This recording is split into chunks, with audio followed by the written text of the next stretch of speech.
Everyone, welcome to my channel easy way SR. आज हम study करेंगे सेक्स डिटर्मिनेशन के बारे में। देखो, सेक्स डिटर्मिनेशन क्या होता है कि जो लेडीज है उसके घर में जो बच्चा पल रहा होता है कि वो बॉयज है या गर्ल है, वो कैसे डिसाइड होता है, यानी कि कैसे गर्ल बनती है और कैसे बॉयज बनता है। ठीक है, तो आज हम ये सीखेंगे। तो जो सेक्स डिटर्मिनेशन होता है ना, वो कैसी प्रोसेस होती है। Sex determination is the process of determining the sex of an individual bye a pair of sex chromosome. कि जो इंडिविजुअल है, ऑफस्प्रिंग है, किसी जो पेरेंट्स उनका जो ऑफस्प्रिंग है उनका वो जो सेक्स है उसको कौन डिटरमाइन करता है, सेक्स क्रोमोसोम करते हैं। ठीक है, तो ये जो सेक्स क्रोमोसोम है ये क्या करते हैं, सेक्स क्रोमोसोम क्या होते हैं, जो मेल और फीमेल है, मेल और फीमेल में टोटल कितने होते हैं, 23 पेयर क्रोमोसोम मिलते हैं। 23 पेयर क्रोमोसोम होते हैं, किसमें, मेल में भी और फीमेल में भी 23 पेयर है, यानी कि टोटल कितने होते हैं, 46 होते हैं। तो इनमें से एक पेयर क्रोमोसोम ऐसे होते हैं जो क्या करते हैं, सेक्स को डिटरमाइन करते हैं। जो बेबीज होता है कि वो बॉयज होगा या वो गर्ल होगा। ठीक है, तो 46 होते हैं टोटल क्रोमोसोम, लेकिन 46 में से 44 तो ऑटोसोम होते हैं, लेकिन दो क्रोमोसोम है, जो दो क्रोमोसोम यानी कि एक जो पेयर है क्रोमोसोम की, यही एक पेयर क्या डिटरमाइन करती है, इंडिविजुअल ऑफस्प्रिंग के सेक्स को डिटरमाइन करती है। ठीक है, तो सेक्स क्रोमोसोम कितने होते हैं, टोटल 2 होते हैं। तो ये आपको ध्यान रखना है। तो हम क्या बोलेंगे, कैसे आप डिफाइन करोगे सेक्स क्रोमोसोम को। Sex chromosome in male and female, all human being have 23 pair of chromosomes. तो इसलिए क्या है, टोटल क्रोमोसोम कितने होंगे, 46 होंगे। ठीक है, तो out of this 23 pair of chromosome 44 are autosome. 44 बोल सकते हैं, 22 pair are autosome and 1 pair is called sex chromosome. 1 pair, एक पेयरिंग में कितने होते हैं, 2 होंगे। तो 1 पेयर यानी कि 2 क्रोमोसोम क्या होते हैं, सेक्स क्रोमोसोम होते हैं। तो इनको हम कैसे जर्नली कैसे लिख सकते हैं, 44 प्लस सेक्स क्रोमोसोम। 44 क्या है, ऑटोसोम है। तो आज हम जानेंगे ओनली सेक्स क्रोमोसोम के बारे में। ठीक है, और जो बचे हुए 2 क्रोमोसोम है, एक पेयरिंग होती है, वो क्या होती है, सेक्स क्रोमोसोम होती है। ठीक है, तो अब मैं आपको बताऊंगी कि मेल में सेक्स क्रोमोसोम क्या होते हैं और फीमेल में सेक्स क्रोमोसोम क्या होते हैं। ठीक है, तो पहले हम जानेंगे मेल में। तो जो मेल है, तो 44, तो ये मेल और फीमेल दोनों में ऑटोसोम पाए जाते हैं। ठीक है, तो जो एक पेयरिंग है यानी कि एक्स और वाई, भी जो मेल होता है उसमें दोनों क्रोमोसोम डिफरेंट होते हैं, एक्स और वाई। ठीक है, तो ये इसलिए क्या होंगे, सेक्स क्रोमोसोम मेल में कौन से हैं, एक्स और वाई है। बट जो फीमेल है, फीमेल में परफेक्ट पेयरिंग होती है, लेकिन यहाँ पे परफेक्ट पेयरिंग नहीं है क्योंकि एक एक्स क्रोमोसोम है, एक वाई क्रोमोसोम है। ठीक है, लेकिन जो फीमेल होती है 44 तो ऑटोसोम होते ही होते हैं इसमें। एक पेयरिंग है जो सेक्स क्रोमोसोम की, वो दोनों एक्स एक्स होते हैं। ठीक है, यानी कि फीमेल का जो सेक्स क्रोमोसोम है जो 2 होते हैं वो एक्स और एक्स होता है। तो ये क्या हुए हैं, एक्स एक्स क्या है, सेक्स क्रोमोसोम है, किसके, फीमेल के। ठीक है, तो जब इनमें फ्यूजन होता है, ठीक है, यानी कि जो मेल के जो गैमीट्स हैं उनमें क्या होते हैं, उस गैमीट्स में एक तो एक्स क्रोमोसोम होता है, एक वाई क्रोमोसोम होता है। तो अब जब इन एक्स वाई का एक्स एक्स के साथ फ्यूजन होता है, तो तब जाके डिसाइड होता है कि बेबी बॉयज है या बेबी गर्ल है। ठीक है, तो उसको मैं आपको डायग्राम से अच्छे से समझाऊंगी ताकि आप भूलोगे नहीं। जैसे कि हमने क्या लिया कि ये मेल है और ये क्या है, फीमेल है। ओके, तो मेल में क्या होते हैं, क्रोमोसोम एक्स और वाई होते हैं, ये सेक्स क्रोमोसोम है, और फीमेल के सेक्स क्रोमोसोम एक्स और एक्स होते हैं। ठीक है, तो जो मेल का जो स्पर्म होते हैं उनके जो हम गैमीट्स बोल सकते हैं, जो क्या है, टेस्टिस से फॉर्म होते हैं, रिलीज होते हैं, जो हमने मेल रिप्रोडक्टिव सिस्टम में पढ़ा था।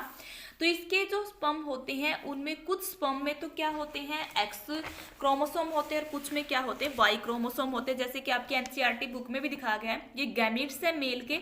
जैसे कि ये नहीं है कि सारे के सारे स्पर्म में क्या है, एक्स ही क्रोमोसोम होंगे, एक्स भी हो सकते हैं और वाई भी हो सकते हैं। ठीक है, लेकिन जो ओवम होता है, अंडा होता है, एग होता है फीमेल का, उसमें ओनली एक्स ही क्रोमोसोम मिलता है। ठीक है, तो देखो, जब ये एक्स, अगर जो स्पर्म है उसका फ्यूजन ओवम के साथ होता है, भी ऐसा स्पर्म जिसमें एक्स क्रोमोसोम प्रेजेंट है, अगर वो स्पर्म ओवम के साथ क्या करता है, उसका फ्यूजन होता है, फर्टिलाइजेशन होता है एग के साथ, तो तब जाके क्या बनता, जो जाइगोट बनता वो एक्स और एक्स का बनेगा। क्योंकि देखो ये स्पर्म है, गैमेट्स है, इसमें एक्स क्रोमोसोम है, तो ओवम एग में तो ओनली एक्स ही होती है। जब एक्स और एक्स मिलता है तो एक तो जाइगोट ये बन गया।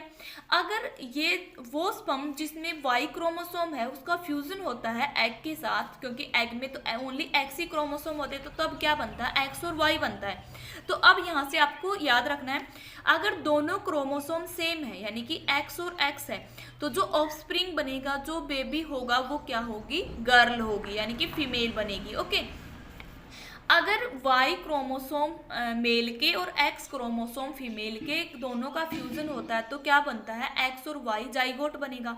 तो जब ये दोनों डिफरेंट होते हैं तो वो तब क्या बनता है, मेल बनता है। ठीक है, तो आपको ध्यान रखना है, अगर दोनों अलग है तो मेल होगा और दोनों सेम है तो फीमेल होगा। ठीक है, तो इसको हम कैसे करेंगे, जैसे कि यहाँ पे है, ये क्या है, मेल का एक्स और फीमेल का एक्स, तो क्या बना है, यहाँ से एक्स और एक्स बना है, ये जाइगोट बना है। अगर वो ऐसा स्पर्म भी जिसमें एक्स है, ये एक्स इसके साथ एक्स के साथ ही इनका फ्यूजन होगा तो तब भी एक्स एक्स बनेगा। अब देखो वाई है क्रोमोसोम और फीमेल का एग, देखो फीमेल का एग ऐसा होता है और जो स्पर्म है, स्पर्म कैसे होते हैं, ऐसे होते हैं भाई, जिनकी क्या टेल भी होता है, हेड भी होता है। ठीक है, तो ये क्या होते हैं, जैसे मैं आपको डायग्राम से दिखाऊं कि ये जो डायग्राम है ये किसका है, स्पर्म का, ये इसकी टेल होती है, इसका हेड होता है। ठीक है, तो अब देखो यहाँ से, अगर ऐसा स्पर्म जिसमें वाई क्रोमोसोम है और वो एग के साथ, एग में तो ओनली एक्स ही क्रोमोसोम होते हैं, इनके साथ फ्यूजन बनता है तो क्या होता है, यहाँ से एक्स और वाई बनेगा। ऐसे ही अगर इस वाई का दूसरे एक्स के साथ बनेगा तो तब भी क्या बनेगा, एक्स और वाई बनेगा। ठीक है, तो अगर एक्स एक्स क्रोमोसोम मिला तो तब तो क्या होगी, बेबीज गर्ल होगी, ये भी क्या होंगे, गर्ल होगी। और अगर एक्स और वाई डिफरेंट है तो क्या होंगे, बेबी बॉयज बनेंगी। ओके, तो ऐसे डेटरमाइन होता है, ऐसे जो सेक्स क्रोमोसोम है वो डेटरमाइन करते हैं इंडिविजुअल के सेक्स को। ओके, तो अब देखो यहाँ से हमने ये सीखा है, तो जो बॉयज बना है तो वो किसके ऊपर डिपेंड करता है, मेल पे, क्योंकि मेल पे क्या होते हैं, एक्स और वाई क्रोमोसोम प्रेजेंट होते, तो फीमेल पे तो ओनली एक्स ही एक्स होते, तो ये तो क्या है, गर्ल की फॉर्मेशन में ही पार्टिसिपेट करती है।